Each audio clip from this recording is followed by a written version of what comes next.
Welcome back to the podcast. Glad you are with me this week. It's been an absolutely beautiful week, right? We've had sun and warmth, and it has just been absolutely fantastic, right? So, uh, I'm excited to get a chance to connect with you guys again here. And, as we're going through, make sure you drop any questions you have about what we're talking about today. Mondays, we do kind of Sunday on a Monday, walk through a passage of Scripture, right? And Thursdays, we are doing Beyond Sunday School.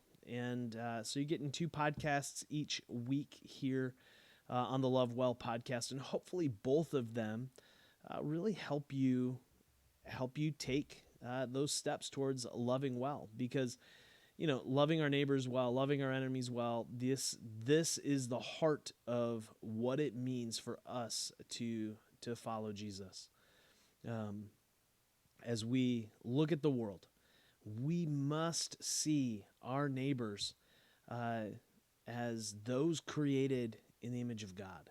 We have to see our enemies as those created in the image of God. And so to love well really means to love those people around us and to care for them and to treat them with the kind of respect that those who have been created in the image of God deserve, and the worth that they carry with them. So hopefully these 2 podcasts each week help you in that quest. I know preparing for them definitely helps me think about some things differently. So hopefully these do as well for you. Couple of quick announcements. Tuesday nights, I host Doubt on Tap with my good friend, Pastor Mike. He's a good dude, and we have a great time Tuesday nights at Doubt on Tap. We've been hanging out on patios for the last number of weeks with the weather being great, but as the weather gets cold, we are going to be moving our conversation to the Simple Theologian Discord. And the Simple Theologian, that's the title of our podcast and the little community of folks that we are building through Doubt on Tap and the podcast and everything else. But our Simple Theologian Discord is where we will host Doubt on Tap virtually as the weather gets cold. So join us there. You can find the link to the Discord server on the Simple Theologian page. And you can get there by heading over to facebook.com/simpletheologian. Or if you can't figure it out, just ask me right here in the comments, and I will be sure to drop that link to you. All right.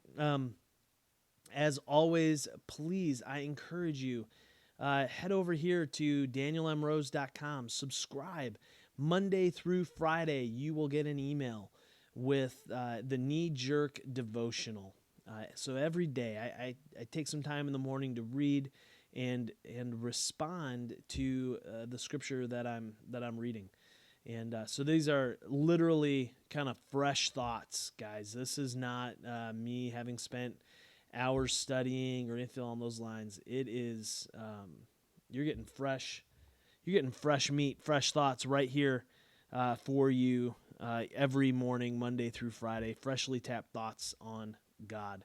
So go ahead and subscribe and have that dropped in your inbox. Every once in a while, I'll throw something else into your inbox for you, but I don't want to overwhelm you. Don't want to be sending you too many emails, anything along those lines. But danielemrose.com, go ahead and subscribe, and that would be great.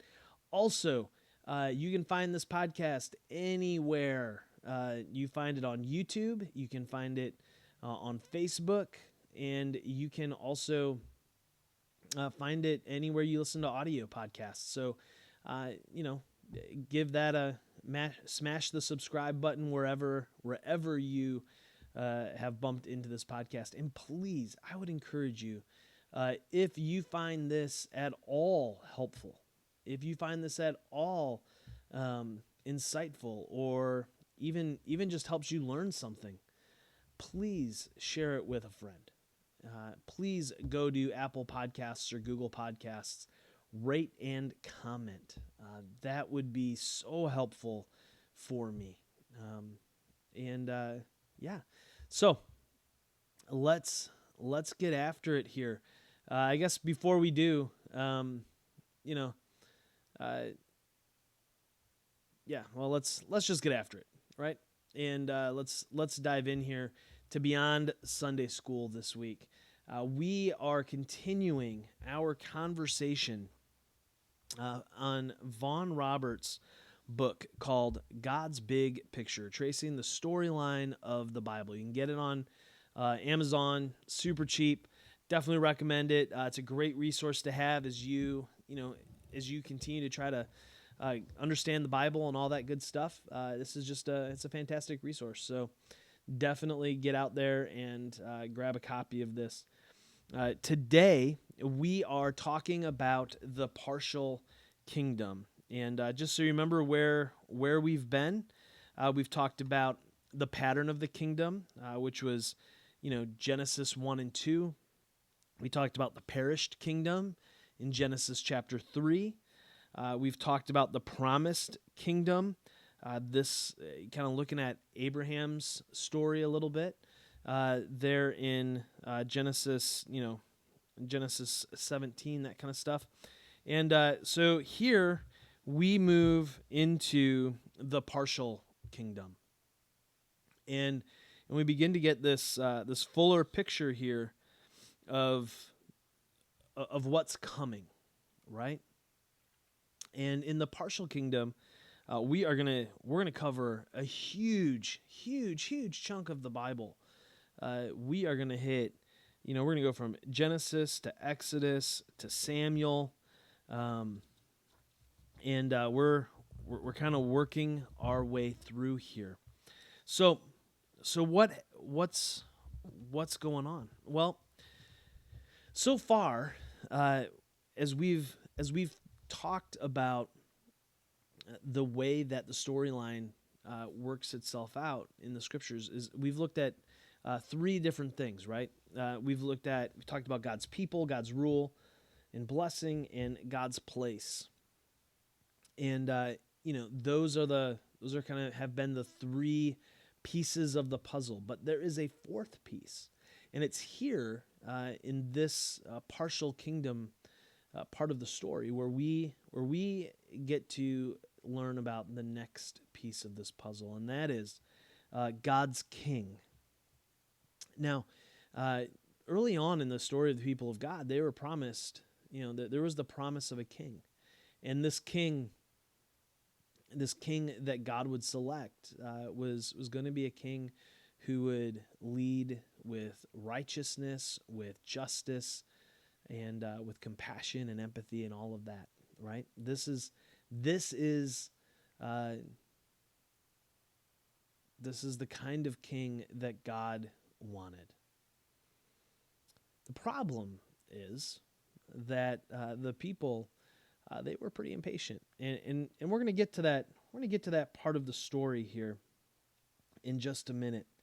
But what do we have? Well, as we walk through this part of the Bible, Genesis 12 through Exodus 18, it really explains for us who God's people are, and he begins to really trace the storyline through Abraham's family, Abraham to Isaac to Jacob, and so on and so forth.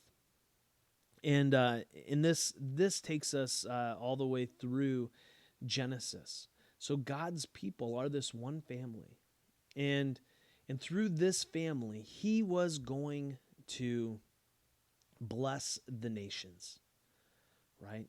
And that's such an incredible promise. And the promise is not just that he would bless the nations. The promise is that he would make Abraham into a nation. Now, for Abraham and his wife Sarah, that was crazy talk because they were old and Sarah was barren.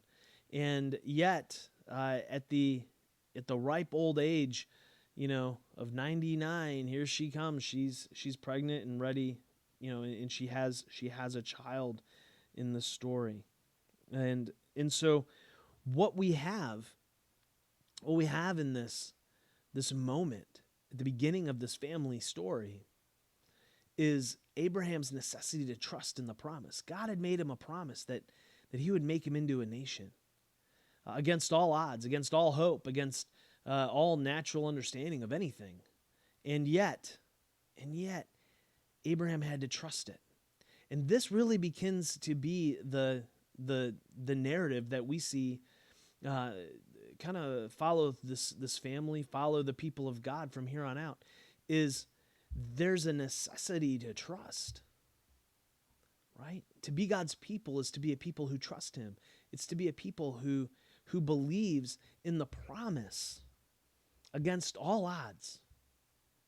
So this is the story that we begin to see taking shape. Now, the story is not just for a nation. The story, the promise, Exodus 6:7, God says, I will take you as my own people, and I will be your God. This promise we see echoed throughout the story.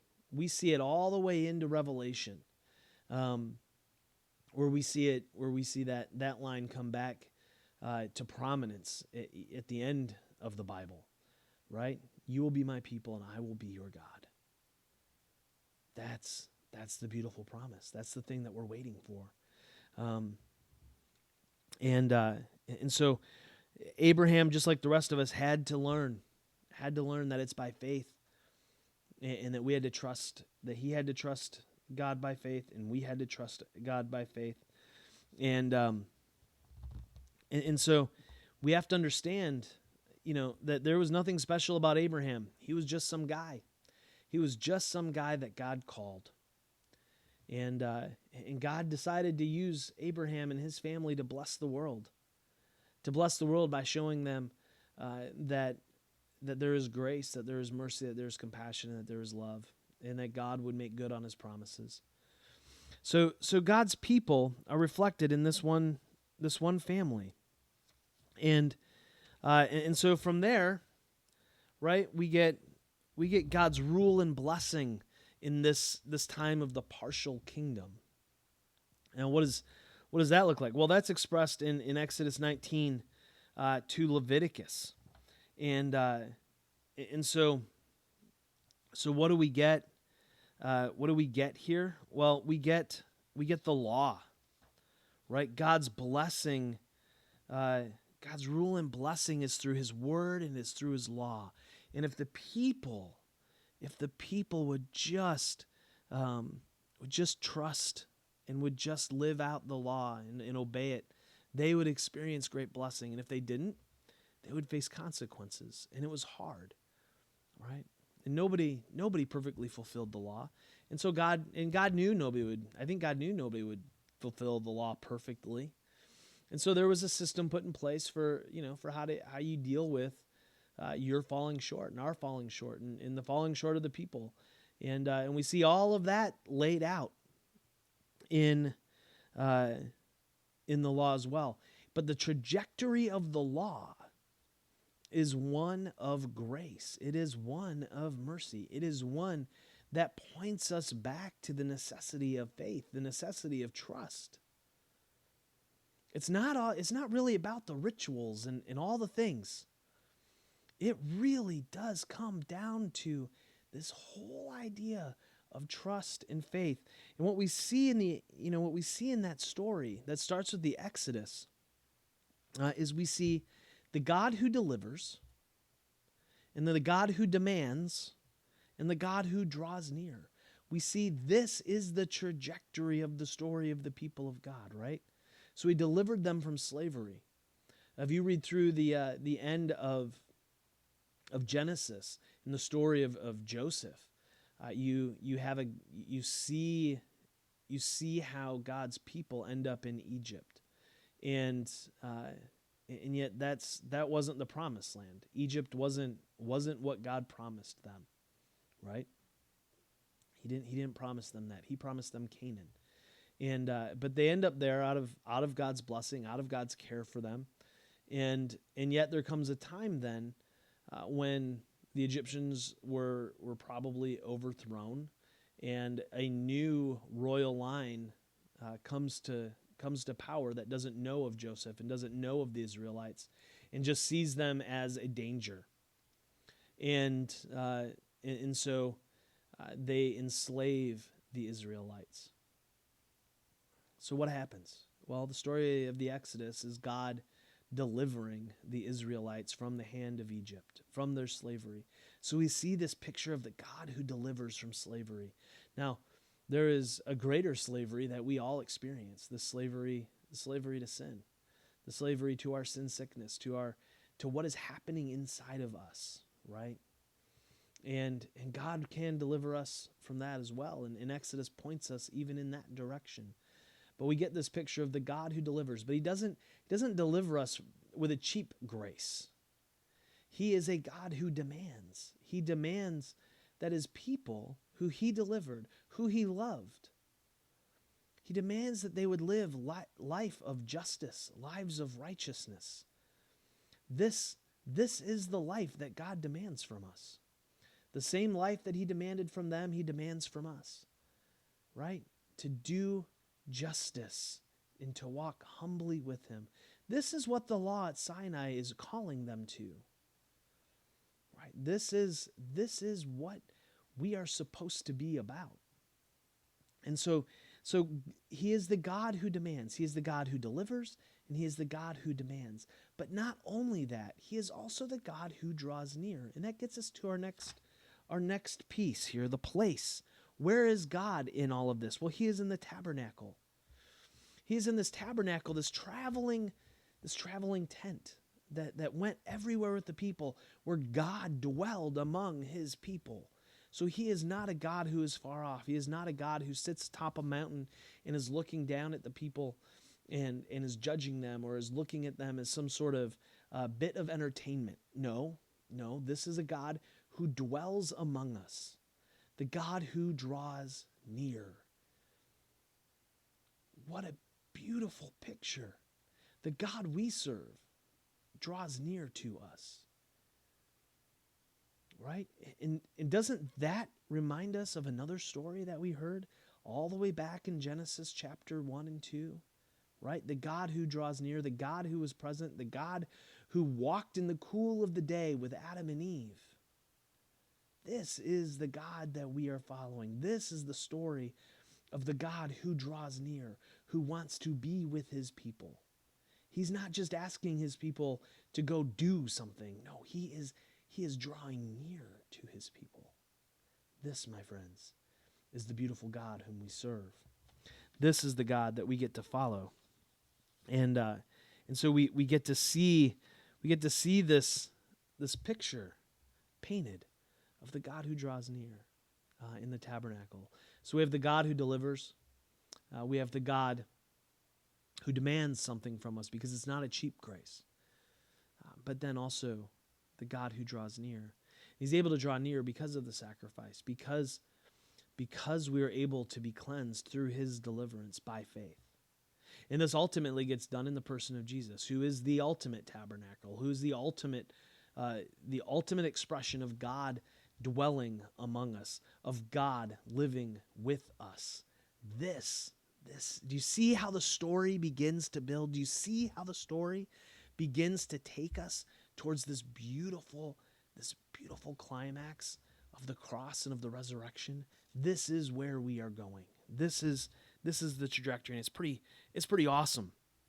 But the story continues, right? And we kind of have this thing where in Deuteronomy we have blessings and curses. We get to see this picture of what's happening. In Joshua, you have the conquest of the land, and you see God bringing the people back into Canaan, back into the promised land, and this is an amazing time of fulfillment of God's promises.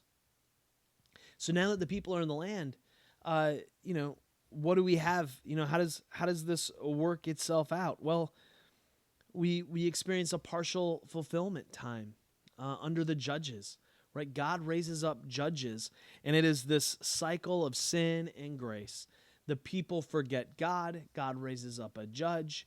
The people come back to faith in their God. And then there is grace, right? And then what happens? Another cycle. And you read through Judges, and it is this cycle over and over and over again. And so then we get to the story of Samuel, the last judge. He's the final judge in the story, and I think this is the turning point. This is the turning point of the story of the people of God. They're not satisfied. You see, God had a picture in his mind, in his economy, of what a king should be, God's king. And really, ultimately, he wanted to be their king. The idea really, truly, was for God to be the king of his people. But in 1 Samuel chapter 8, we have the turning point. We have the people who are saying, listen, Samuel, you're old, you're about to die. Your 5-year plan is to not to die because you're old, and your sons are idiots. They are not fit to lead us. They're an absolute disaster. These guys were. Samuel's kids were a mess. You think pastors' kids today are crazy? Samuel's sons were probably the patron saint of pastors' kids. Maybe, I don't know, but. Good grief. These guys were off the rails. And so the people come to Samuel and say, we need a king. And here's the kicker. We want to be like all the other nations. And that, my friends, is the turning point. The people of God no longer wanted to look different. They no longer wanted to be special. They no longer wanted to be a reflection of the Creator God who is giving blessing and bringing blessing to the whole world. That is not what they wanted to be any longer. No. They wanted to be like all the other nations. And so so God tells Samuel, give it to them. They want it. They want this king that looks like all the other nations. By all means, you give it to them. But know this, Samuel, they're not rejecting you. They are rejecting me. And then he lays out this picture, this awful picture of what the king is going to be like. It's horrific. It's just one of those images where you're like, really? This is what you want? And the people are like, yeah, this is what we want. Let me read this to you. And, it's, you kind of hear this and think, what were they thinking? I mean, God gave them an out. But here it is. Samuel told all the words. This is 1 Samuel 8, starting verse 10. Samuel told all the words of the Lord to the people who were asking him for a king. He said, this is what the king who will reign over you will claim as his rights. He will take your sons and make them serve you with his chariots and horses, and they will run in front of his chariots. Some he will assign to be commanders of thousands and commanders of 50s, and others to plow his ground and reap his harvest, and still others to make weapons of war and equipment for his chariots. He will take your daughters to be perfumers and cooks and bakers. He will take the best of your fields and vineyards and olive groves and give them to his attendants. He will take 1/10 of your grain and of your vintage and give it to his officials and attendants. Your male and female servants and the best of your cattle and donkeys he will take for his own use. He will take 1/10 of your flocks, and you yourselves will become his slaves. When that day comes, you will cry out for relief from the king you have chosen, but the Lord will not answer you in that day. But the people refused to listen to Samuel. No, they said, we want a king over us. Then we will be like all the other nations, with a king to lead us, to go out before us and fight our battles. Man, this is it. That's the turning point. And that's what they got. And really, all the kings were like that. I mean, the first guy, Saul, he wasn't all that great. And then you have David, a man after God's own heart, right? He wasn't really much better. Let's be honest. I mean, this is a guy who, raped Bathsheba, who, killed Bathsheba's husband. I mean, he was a bad dude. He was a bad dude. His hands were so bloody that God said, you can't build the temple. You can't build me a house because your hands are too bloody. And we get David's story in 2 Samuel. And then, we get the story of David's son Solomon and the kings after that. And all of a sudden the kingdom rips and splits apart. And the monarchy comes to a crashing end. Because the people reflected their kings, imperfect, broken men who simply led the people astray. The monarchy ultimately is best described as disobedience, division, and decline. God had fulfilled his promise. Under Solomon, you had the full-on picture of the promised land. Everything God had promised land-wise, it came under the rule of Solomon. And then it all fell away. Why? Because of disobedience, disbelief, lack of trust. You remember what we talked about? What is it that God demanded? God demanded trust. He demanded them to trust him. He demanded them to live lives of righteousness and justice, and these were the things that they did not do. And so what did they experience? They experienced exile. And the kingdom comes crashing down. We'll pick that story up next time. But let's summarize this, right? Let's hit the summary. Let's hit the high point. God's people in the partial kingdom, the Israelites, right? The people that came out of Egypt, Abraham's family, the Israelites. They're God's people. God's place, Canaan and the Jerusalem temple. Ultimately, that was God's place because what did God do? God delivered, God demanded, and then God dwelt among them. He drew near. He drew near ultimately through the temple in Jerusalem. And then how did the people experience God's rule and blessing? The law and the king. God's rule came through his law, came through his words that they were to trust and they were to seek to live out. And then his blessing was supposed to come through the king. But the king, the true king, the king who was to be God, was rejected by the people. And they asked for something else. They asked for a king that would look like all the other nations because they didn't want to look different anymore. So, that's where we sit here with the partial kingdom. The partial kingdom, under Solomon for a period of time looked about as good as it was going to be. But next time we look at what comes next. After the partial kingdom is dismantled, we have the prophesied kingdom. And that takes a whole different spin on this. So, my friends, come back next week. And remember, do me a favor. Share this. If this has been helpful to you, let someone else know. And, remember, make sure you subscribe to DanielMRose.com and catch my knee-jerk devotionals. And I'd encourage you to share those with somebody as well. But until next time, love well, my friends.